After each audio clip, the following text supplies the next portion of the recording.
നല്ലോണം കിട്ടിയോ? സാമാന്യം ഭേദപ്പെട്ട രീതിയിൽ. എന്താടോ കാര്യം? അല്ല, അതെ, മുഖ്യമന്ത്രി വന്നില്ല. മുഖ്യമന്ത്രിക്കൊന്നും വന്ന് എന്തുകൊണ്ടാണ് അടിയന്തര പ്രമേയത്തിന് അനുമതി കൊടുക്കാതിരുന്നത്? മാഷേ, ഞാനൊരു സത്യം തുറന്നു പറയാൻ പോകും.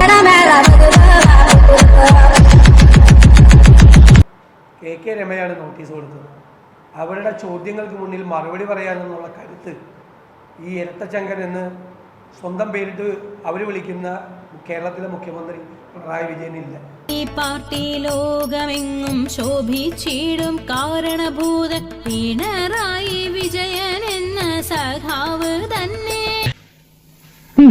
നാം ഇത്രയും നേരം പ്രശ്നത്തിന്റെ വിവിധ വശങ്ങളെക്കുറിച്ച് കൂലങ്കഷമായി ചിന്തിച്ചതിന്റെ വെളിച്ചത്തിൽ ഞാൻ ഊന്നി പറയാൻ ആഗ്രഹിക്കുന്നു. ഹോം സെക്രട്ടറി എന്ന് പറഞ്ഞാൽ ആരാ?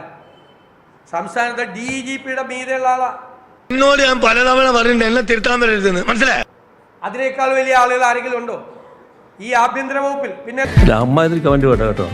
ഏതൊക്കെയാണെന്നും ആരൊക്കെയാണെന്നും ഉള്ള വ്യക്തവും വടിവത്തതുമായ ബോധം എനിക്കുണ്ട്. അപ്പൊ ആഭ്യന്തര സെക്രട്ടറി ഇറക്കിയ ഉത്തരവിനെ പോലും കാറ്റിൽ പറത്തിക്കൊണ്ട് പോലീസ് കെ രമയുടെ മൊഴിയെടുത്തെങ്കിൽ അതിന്റെ പുറകിൽ പ്രവർത്തിച്ചതാരാ? മുഖ്യമന്ത്രിയുടെ ഓഫീസിലെ ഉപജാപക സംഘമാണോ?